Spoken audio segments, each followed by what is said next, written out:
ਸਿੰਘ ਜੀ ਅੱਜ ਸਾਡੇ ਤੇ ਇੱਕ ਸਵਾਲ ਹੈ। ਜਦੋਂ ਅਸੀਂ ਬਾਹਰ ਰਹਿ ਰਹੇ ਹਾਂ ਸਾਨੂੰ ਉੱਥੋਂ ਦੇ ਲੋਕ ਕਹਿੰਦੇ ਵੀ ਤੁਸੀਂ ਪ੍ਰਚਾਰਕ ਲੋਕ ਇੱਥੇ ਆ ਕੇ ਪ੍ਰਚਾਰ ਕਰਦੇ ਹੋ। ਪੰਜਾਬ ਵਿੱਚ ਅੱਜ ਛੇਵਾਂ ਦਰਿਆ ਨਸ਼ਿਆਂ ਦਾ ਚੱਲ ਚੁੱਕਾ ਹੈ। ਸਾਡੇ ਮੁੰਡੇ ਜਿੰਨੇ ਨੌਜਵਾਨ ਨੇ ਪਤਿਤ ਹੁੰਦੇ ਜਾ ਰਹੇ ਨੇ, ਇੰਨੇ ਨਸ਼ੇ ਕਿਉਂ ਵੱਧ ਗਏ ਨੇ? ਇਸ ਪਿੱਛੇ ਕੀ ਕਾਰਨ ਹੈ? ਕਿਉਂ ਸਿੱਖੀ ਦੇ ਅੱਜ ਬਾਹਰ ਰਹਿ ਕੇ ਸਿੱਖੀ ਚੜ੍ਹਦੀ ਕਲਾ ਵਿੱਚ ਜਾ ਰਹੀ ਹੈ, ਪਰ ਪੰਜਾਬ ਵਿੱਚ ਅਸੀਂ ਕਿਉਂ ਸਿੱਖੀ ਤੋਂ ਦੂਰ ਹੁੰਦੇ ਜਾ ਰਹੇ? ਕੀ ਕਾਰਨ ਹੈ ਇਸ ਪਿੱਛੇ? ਅਸਲ ਦੇ ਵਿੱਚ ਜਿੰਨਾ ਕੁ ਦਾਸ ਦਾ ਜ਼ਿੰਦਗੀ ਦਾ ਤਜਰਬਾ ਵਰਕ ਕਰਦੇ ਆ ਵਿਚਰਦਾ ਦੇਖਿਆ, ਪੰਜਾਬ ਤੋਂ ਬਾਹਰ ਵਿਦੇਸ਼ਾਂ ਦੀ ਧਰਤੀ ਦੀ ਗੱਲ ਕਰੀਏ, ਚਾਹੇ ਪੰਜਾਬ ਦੇ ਅੰਦਰ ਦੂਜੀਆਂ ਸਟੇਟਾਂ ਦੀ ਗੱਲ ਕਰੀਏ, ਪੰਜਾਬ ਨੂੰ ਛੱਡ ਕੇ ਹਰਿਆਣਾ, ਰਾਜਸਥਾਨ, ਯੂਪੀ ਕਹਿ ਲਓ, ਚਾਹੇ ਹੋਰ ਸਟੇਟਾਂ ਕਹਿ ਲਓ, ਹਰੇਕ ਥਾਂ ਤੇ ਸਿੱਖੀ ਜ਼ਿਆਦਾ ਹੈ, ਸਿੱਖੀ ਪ੍ਰਫੁੱਲਤ ਹੈ। ਕੇਵਲ ਤੇ ਕੇਵਲ ਅੱਜ ਬਦਕਿਸਮਤੀ ਹੈ ਕਿ ਜਿਹੜਾ ਪੰਜਾਬ ਗੁਰਾਂ ਦੇ ਨਾਮ ਨਾਲ ਜਾਣਿਆ ਜਾਂਦਾ ਸੀ, ਜਿੱਥੇ ਜਿਵੇਂ ਮੱਕੇ ਤੋਂ ਪਰਾਂ, ਜਿਵੇਂ ਮੁਸਲਮਾਨ ਭਰਾ ਲਈ ਮੱਕੇ ਤੋਂ ਪਰਾਂ ਕੋਈ ਨਹੀਂ, ਉਜਾੜ ਹੈ। ਹਾਂ, ਉਜਾੜ ਹੈ। ਸਾਡੇ ਸਿੱਖਾਂ ਲਈ ਸ੍ਰੀ ਅਕਾਲ ਤਖਤ ਸਾਹਿਬ ਹਰਿਮੰਦਰ ਸਾਹਿਬ ਤੋਂ ਉੱਪਰ ਕੋਈ ਚੀਜ਼ ਨਹੀਂ ਹੈ।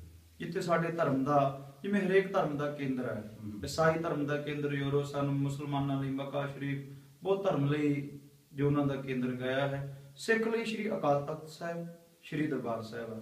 ਪਰ ਅੱਜ ਬੜੇ ਦੁੱਖ ਨਾਲ ਕਿਹਾ ਜਾਂਦਾ ਹੈ ਜਿਹੜੇ ਪੰਜਾਬ ਦੇ ਹਾਲਾਤ ਹੈ ਉਹ ਬਹੁਤੇ ਚੰਗੇ ਨਹੀਂ। ਇੱਕ ਤਾਂ ਪੰਜਾਬ ਦੇ ਵਿੱਚ ਜੋ ਸਮਾਜਿਕ ਬੁਰਾਈਆਂ, ਸਿੱਖੀ ਦਾ ਘਟਨਾ, ਜਿਹੜੇ ਨੌਜਵਾਨ ਉਹ ਪਤਤ ਪੁਣੇ ਵਾਲੇ ਪਾਸੇ ਜਾ ਰਹੇ, ਇਹਦੇ ਕਾਫੀ ਕਾਰਨ ਹੈ। ਇੱਕ ਤਾਂ ਇਹਦਾ ਵੱਡਾ ਕਾਰਨ ਹੈ ਡੇਰਾਵਾਦ, ਕਿ ਜਿਹੜੇ ਡੇਰਿਆਂ ਦੇ ਵਿੱਚ ਕੱਲੀ ਦੇਹ ਦੀ ਪੂਜਾ ਹੁੰਦੀ ਹੈ, ਸਰੀਰਾਂ ਦੀ ਪੂਜਾ ਹੁੰਦੀ ਹੈ।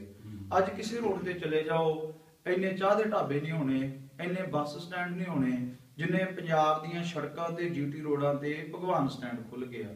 ਕਿਉਂ ਭਗਵਾਨ ਸਟੈਂਡ ਕਿਸ ਨੂੰ ਕਹਿੰਦੇ ਆ ਜੀ?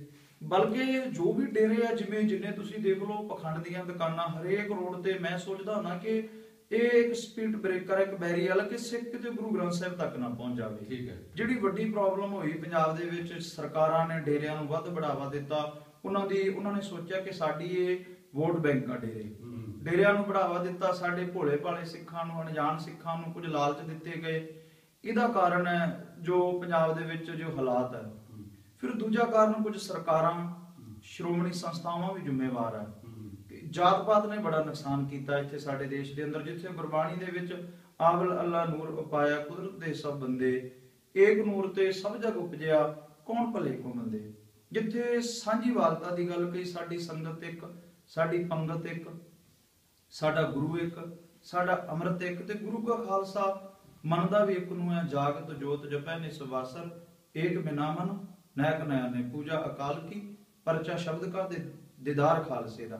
ਪਰ ਅੱਜ ਸਾਡੀਆਂ ਜਿਹੜੀਆਂ ਸ਼੍ਰੋਮਣੀ ਸੰਸਥਾਵਾਂ ਕਹਿ ਲਓ, ਜਾਤ ਪਾਤ ਦਾ ਬੜਾ ਬੋਲਬਾਲਾ ਗੁਰਬਾਣੀ ਦੇ ਅੰਦਰ ਨਹੀਂ ਹੈ, ਸਿੱਖ ਧਰਮ ਦੇ ਅੰਦਰ ਨਹੀਂ ਹੈ, ਪਰ ਜ਼ਿਆਦਾ ਜਾਤੀਵਾਦ ਦਾ ਵੀ ਬਹੁਤ ਜ਼ਿਆਦਾ ਜ਼ੋਰ ਪਿਆ।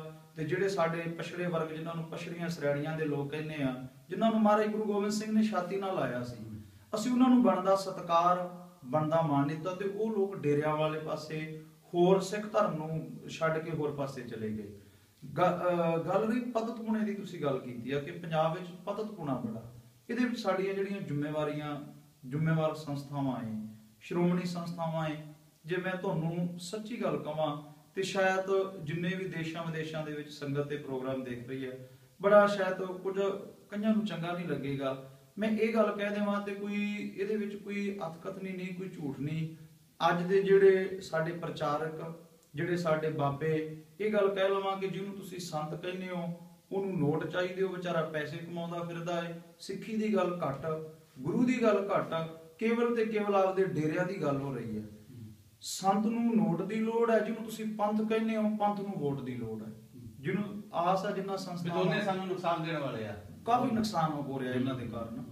ਇਹਨਾਂ ਨੇ ਸਹੀ ਸਿੱਖੀ ਦਾ ਪ੍ਰਚਾਰ ਨਹੀਂ ਕੀਤਾ, ਸਹੀ ਸਾਡੇ ਜਿਹੜੇ ਬੱਚੇ ਆ, ਨੌਜਵਾਨਾਂ ਨੂੰ ਸਹੀ ਸਾਂਭਿਆ ਨਹੀਂ, ਉਹਨਾਂ ਨੂੰ ਗੁਰੂ ਦੀ ਗੱਲ ਨਹੀਂ ਦੱਸੀ, ਤੇ ਜਿਹੜੇ ਸਿੱਖ ਵਿਰੋਧੀ ਸੀ ਉਹਨਾਂ ਨੇ ਆ ਕੇ ਆਪਣੀਆਂ ਦੁਕਾਨਾਂ ਖੋਲੀਆਂ ਪੰਜਾਬ ਦੇ। ਇਹਦੇ ਪਿੱਛੇ ਇੱਕ ਕਾਰਨ ਇਹ ਵੀ ਹੈ ਨਾ, ਜੋ ਤੁਸੀਂ ਗੱਲ ਕਰ ਰਹੇ ਹੋ ਜਾਤ ਪਾਤ ਦੇ ਵਿਤਕਰੇ ਨੇ ਅੱਜ ਸਾਡੇ ਗੁਰਦੁਆਰੇ ਜਾਤਾਂ ਦੇ ਨਾਂ ਤੇ ਬਣਾਤੇ।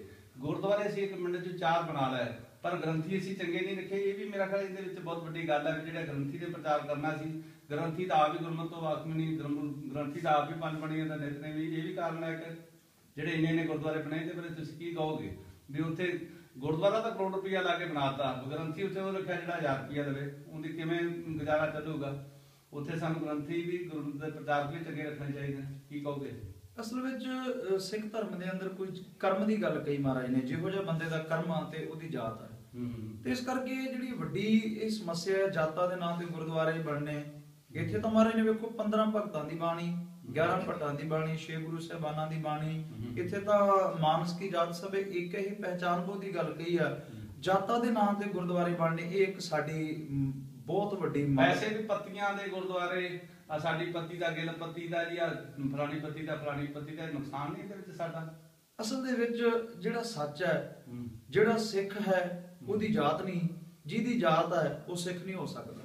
ਜਿਹੜਾ ਜਾਤਾਂ ਚ ਉਲਝਿਆ ਪਿਆ ਹਜੇ ਵੀ, ਮੈਂ ਸੋਚਦਾ ਉਹਨੇ ਗੁਰੂ ਨੂੰ ਗੁਰੂ ਨਹੀਂ ਮੰਨਿਆਗਾ। ਪੱਤੀਆਂ ਦੇ ਨਾਂ ਤੇ ਜਾਤਾਂ ਗੋਤਾਂ ਦੇ ਨਾਂ ਤੇ ਗੁਰਦੁਆਰੇ ਬਣਨੇ ਸਾਡੀ ਇੱਕ ਬੜੀ ਮੰਦਭਾਗੀ ਗੱਲ ਹੈ। ਇਹ ਚੰਗੀ ਗੱਲ ਨਹੀਂ। ਅਸੀਂ ਗੁਰੂ ਦੇ ਅਸੂਲ ਨੂੰ ਸਿਧਾਂਤ ਨੂੰ ਛੱਡਿਆ, ਇਹਦਾ ਮਤਲਬ ਛੱਡ ਚੁੱਕੇ ਆ। ਇਹ ਬੜੀ ਮਾੜੀ ਗੱਲ। ਜਿਹੜੀ ਗੱਲ ਗੁਰਦੁਆਰਿਆਂ ਦੀ ਰਹੀ, ਇੱਕ ਪੰਜਾਬ ਦੀ ਇੱਕ ਬਦਕਿਸਮਤੀ ਹੈ। ਗੁਰਦੁਆਰਿਆਂ ਤੇ ਕਰੋੜਾਂ ਰੁਪਇਆ ਲੱਗ ਰਿਹਾ। ਜਿਵੇਂ ਪੁਰਾਤਨ ਇਤਿਹਾਸ ਪੜ੍ਹਦੇ ਆ, ਪਹਿਲਾਂ ਗੁਰਦੁਆਰੇ ਕੱਚੇ ਤੇ ਸਿੱਖ ਪੱਕੇ ਸੀ। ਹੁਣ ਗੁਰਦੁਆਰੇ ਜ਼ਰੂਰ ਪੱਕੇ ਹੋ ਗਏ ਆ। ਗੁਰਦੁਆਰਿਆਂ ਤੇ ਬੜੇ ਮਹਿੰਗੇ ਪੱਥਰ ਕਰੋੜਾਂ ਰੁਪਏ ਲੱਗ ਗਏ ਆ। ਪਰ ਜੇ ਆਪਾਂ ਕਿਸੇ ਨੂੰ ਇੱਕ ਸਵਾਲ ਪੁੱਛੀਏ ਕਿ ਤੁਸੀਂ ਜੀ ਇਹ ਕੋਠੀ ਕਿੰਨੇ ਦੀ ਬਣਾਈ, ਕੋਈ ਕਹੂਗਾ ਮੈਂ 50 ਲੱਖ ਦੀ, 1 ਕਰੋੜ 2 ਕਰੋੜ 10 ਕਰੋੜ ਦੀ ਕੋਠੀ ਬਣਾਈ। ਜੇ ਆਪਾਂ ਨੂੰ ਇੱਕ ਗੱਲ ਪੁੱਛੀਏ ਜੇ ਤੂੰ ਕੋਠੀ ਵਿੱਚ ਸਜਣਾ ਰਵੇ ਨਾ ਤੇ ਫਿਰ ਕੀ ਫਾਇਦਾ, ਤੇ ਉਹ ਬੁਰਾ ਮਨਾਵੇਗਾ। ਹੁਣ ਗੁਰਦੁਆਰਿਆਂ ਤੇ ਕਰੋੜਾਂ ਰੁਪਇਆ ਲੱਗ ਗਿਆ, ਗੁਰਦੁਆਰੇ ਬਣ ਗਏ। ਸਾਡੀਆਂ ਜਿਹੜੀਆਂ ਫਿਰ ਗੱਲ ਉੱਥੇ ਆ ਜਾਂਦੀ ਹੈ। ਜ਼ਿੰਮੇਵਾਰ ਜਿਹੜੀਆਂ ਕਮੇਟੀਆਂ, ਪਹਿਲੀ ਗੱਲ ਉਹਨਾਂ ਦਾ ਆਪ ਦਾ ਅੰਮ੍ਰਿਤ ਨਹੀਂ ਛਕਿਆ। ਪਿੰਡਾਂ 'ਚ ਦੇਖਦੇ ਆ ਆਪ ਉਹ ਨਸ਼ੇੜੀ ਆ, ਚ ਆਪ ਪਤਤਾ ਗੁਰਮਤਿ ਬਾਰੇ ਨਹੀਂ ਪਤਾ, ਤੇ ਉਹ ਗ੍ਰੰਥੀ ਉਹਨੂੰ ਰੱਖਦੇ ਜਿਹਨੂੰ ਪੂਰਾ ਗਿਆਨ ਨਹੀਂ, ਜਿਹਨੂੰ ਸੋਝੀ ਨਹੀਂ ਕਿ ਸਾਡੀ ਚਾਪਲੂਸੀ ਕਰੇ, ਸਾਡੇ ਪੱਖ ਦੀ ਗੱਲ ਕਰੇ, ਚਾਹੇ ਜਿਹਨੂੰ ਗੁਰਮਤਿ ਬਾਰੇ ਪਤਾ ਨਹੀਂ। ਉਹ ਗ੍ਰੰਥੀ ਉਹ ਗੁਰਦੁਆਰੇ 'ਚ ਵੇਖਦੇ ਆ ਜਿਹੜਾ ਦੱਸਦਾ ਏ ਕਿ ਅੱਜ 14 ਹੈ, ਅੱਜ ਮੜੀ ਦੇ ਲੱਸੀ ਪਾ ਕੇ ਆਓ, ਅੱਜ ਗੰਡ ਮੂਲ ਹੈ, ਅੱਜ ਹੋਰ ਜਿਹੜੇ ਆ ਕਰਮਕਾਂਡ ਆਪਾਂ ਦੇਖਦੇ ਆ। ਤੁਹਾਡੇ ਕਹਿਣ ਤੋਂ ਭਾਵ ਜਿਸ ਜ਼ਿਲ੍ਹੇ ਚ ਗੁਰੂ ਸਾਹਿਬ ਨੇ ਕੱਢਿਆ ਸੀ ਤੇ ਅੱਜ ਦੇ ਅਣਜਾਣ ਗ੍ਰੰਥੀ ਜਾਂ ਪ੍ਰਚਾਰਕ ਸਾਨੂੰ ਉਸੇ ਦਿਨ ਵਿੱਚ ਫਿਰ ਫਸਾ ਰਹੇ ਨੇ। ਅਸਲ ਵਿੱਚ ਕਿਸੇ ਵਿਦਵਾਨ ਦੇ ਬੋਲ ਆ, ਗੁਰੂ ਨਾਨਕ ਸਾਹਿਬ ਦਾ ਬਾਗ ਬੜਾ ਸੋਹਣਾ ਸੀ। ਬਦਕਿਸਮਤੀ ਨਾਲ ਇਹਨੂੰ ਮਾਲੀ ਮਾੜੇ ਮਿਲ ਗਏ ਜਿਨ੍ਹਾਂ ਨੇ ਗੁਰੂ ਨਾਨਕ ਸਾਹਿਬ ਦੇ ਬਾਗ ਨੂੰ ਉਜਾੜ ਦਿੱਤਾ ਏ। ਉੱਥੇ ਭਾਵੇਂ ਜ਼ਿੰਮੇਵਾਰ ਸੰਸਥਾਵਾਂ, ਚਾਹੇ ਸਾਡੇ ਤੇ ਹੋਰ ਬੜਾ ਵੱਡਾ ਨੁਕਸਾਨ ਹੋਇਆ। ਸਾਡੇ ਜਿਹੜੇ ਗ੍ਰੰਥੀ ਆ ਉਹ ਜਿੱਥੋਂ ਕੋਈ ਸੰਥਿਆ ਲੈਂਦੇ ਗੁਰਬਾਣੀ ਦੀ, ਚਾਹੇ ਗਿਆਨ ਪ੍ਰਾਪਤ ਕਰਦੇ ਆ, ਉਹ ਆਪ ਕਰਮਕਾਂਡੀ, ਆਪ ਵਹਿਮੀ ਆ, ਆਪ ਖੰਡ ਨਾਲ ਜੁੜੇ ਆ, ਧਾਗੇ ਤਿਵੀ ਥੋੜੇ ਪਾਉਣੇ, 14 ਮੱਸਿਆ ਇਹ ਗੱਲਾਂ ਦੱਸਣੀਆਂ ਔਰ ਕਰਮਕਾਂਡ ਨਾਲ ਜੋੜਨਾ। ਤੇ ਗ੍ਰੰਥੀ ਤਾਂ ਵਿਚਾਰੇ ਆਪ ਥੋੜੇ ਆ ਜਿਹੜੇ ਜੀਵਨ ਵਾਲੇ ਆ, ਚੰਗੇ ਚੜ੍ਹਦੀ ਕਲਾ ਵਾਲੇ ਆ, ਨਿਤਨੇਮੀ ਆ। ਤੇ ਮੈਂ ਬੇਨਤੀ ਕਰਦਾ ਜਿਹੜਾ ਗ੍ਰੰਥੀ ਦਾ ਰੁਤਬਾ ਬਾਬਾ ਬੁੱਢਾ ਸਾਹਿਬ ਦੇ ਅਹੁਦੇ ਤੇ ਬੈਠਾ, ਪਹਿਲਾਂ ਤਾਂ ਸੰਗਤ ਦਾ ਵੀ ਫਰਜ਼ ਹੈ ਗ੍ਰੰਥੀ ਦਾ ਸਤਿਕਾਰ ਕਰਨ, ਤੇ ਗ੍ਰੰਥੀ ਸਿੰਘ ਦੀ ਵੀ ਜ਼ਿੰਮੇਵਾਰੀ ਬਣਦੀ ਹੈ ਕਿ ਮੈਂ, ਕਿਉਂਕਿ ਜਿਹੜੇ ਸਮਾਗਮ ਹੁੰਦੇ ਉਹ 6 ਮਹੀਨਿਆਂ ਬਾਅਦ, ਸਾਲ ਬਾਅਦ, ਚਾਹੇ ਹੋਰ ਮਹੀਨੇ ਬਾਅਦ ਕਰਾਂਗੇ। ਗ੍ਰੰਥੀ ਨੇ 2 ਟਾਈਮ ਪ੍ਰਚਾਰ ਕਰਨਾ। ਗ੍ਰੰਥੀ ਦਾ ਜੀਵਨ ਉੱਚਾ ਸੁੱਚਾ ਹੋਣਾ, ਉਹਨੂੰ ਗਿਆਨ ਹੋਣਾ, ਤੇ ਗੁਰੂ ਗ੍ਰੰਥ ਸਾਹਿਬ ਬਾਰੇ ਪੂਰੀ ਜਾਣਕਾਰੀ ਹੋਣੀ ਜ਼ਰੂਰੀ ਆ। ਹਰੇਕ ਗੁਰਦੁਆਰੇ ਜਿੱਥੇ ਕਰੋੜਾਂ ਰੁਪਇਆ ਲਾਇਆ, ਉੱਥੇ ਗ੍ਰੰਥੀ ਨੂੰ ਚੰਗੀ ਤਨਖਾਹ, ਉਹਦੇ ਬੱਚਿਆਂ ਦੀ ਪੜ੍ਹਾਈ ਲਿਖਾਈ ਔਰ ਉਹਦਾ ਵਧੀਆ ਰਹਿਸ਼ ਦਾ ਪ੍ਰਬੰਧ ਹੋਵੇ। ਹੁਣ ਅੱਜ ਤੁਸੀਂ ਵੇਖੋ ਕਿਸੇ ਗ੍ਰੰਥੀ ਨੂੰ ਤੁਸੀਂ ਸਵਾਲ ਕਰਿਓ ਕਿ ਤੁਸੀਂ ਆਪਣੇ ਬੱਚੇ ਨੂੰ ਗ੍ਰੰਥੀ ਬਣਾਓਗੇ, ਉਹ ਕਹੇਗਾ ਮੈਂ ਆਪਣੇ ਬੱਚੇ ਨੂੰ ਗ੍ਰੰਥੀ ਨਹੀਂ ਬਣਾਵਾਂਗਾ। ਇਹਦਾ ਮਤਲਬ ਇਹ ਆ ਕਿ ਕੁਝ ਸਾਡੇ ਤੋਂ ਵੀ ਗਲਤੀਆਂ ਹੋਈਆਂ ਕਿ ਅਸੀਂ ਗ੍ਰੰਥੀ ਦਾ ਬਣਦਾ ਮਾਣ ਸਤਿਕਾਰ, ਚਾਹੇ ਉਹਦੇ ਜਿੰਨੇ ਉਹਦੇ ਖਰਚੇ ਆ, ਉਹਦੀਆਂ ਘਰ ਦੀ ਕਬੀਲਦਾਰੀ ਉਹਨੂੰ ਨਹੀਂ ਸਮਝਿਆ। ਕੁਝ ਰਲ ਮਿਲ ਕੇ ਦੋਵਾਂ ਪੱਖਾਂ ਤੋਂ ਕਮਜ਼ੋਰੀਆਂ ਆਈਆਂ, ਕੁਝ ਸਾਡੇ ਤੋਂ ਕਮਜ਼ੋਰੀਆਂ ਪ੍ਰਬੰਧਕਾਂ ਤੋਂ, ਤੇ ਕੁਝ ਵਿਚਾਰੇ ਗ੍ਰੰਥੀ ਜਿਹਨੂੰ ਹੁਣ ਕੋਈ ਗ੍ਰੰਥੀ ਵੇਖਦੇ ਗੁਰਬਾਣੀ ਬਾਰੇ ਸੋਝੀ ਨਹੀਂ, ਤੇ ਜਿਹਨੂੰ ਨਹੀਂ ਕੋਈ ਪੁੱਛਦਾਗਾ ਤੇ ਉਹ ਗ੍ਰੰਥੀ ਬਣ ਜਾਂਦਾ, ਤੇ ਫਿਰ ਉਹ ਜਿੰਨਾ ਵੀ ਉਹ ਕਤਾਈਆਂ ਮਨਮਤੀਆਂ ਹੁੰਦੀਆਂ। ਪਰ ਇਹ ਬਹੁਤ ਹੀ ਇੱਕ ਮੰਦਭਾਗੀ ਘਟਨਾ ਹੈ ਜਿੱਥੇ ਸਾਡੇ ਕਰੋੜਾਂ ਦੇ ਗੁਰਦੁਆਰੇ ਉੱਥੇ ਵਧੀਆ ਗ੍ਰੰਥੀ, ਸਾਨੂੰ ਗ੍ਰੰਥੀ ਪ੍ਰਚਾਰ ਜਿਹੜਾ ਚੰਗਾ ਰੱਖਣਾ ਚਾਹੀਦਾ। ਜਿਸ ਤਰ੍ਹਾਂ ਤੁਸੀਂ ਆਪ ਜੀ ਮੈਨੂੰ ਇਹ ਗੱਲ ਬਹੁਤ ਵਧੀਆ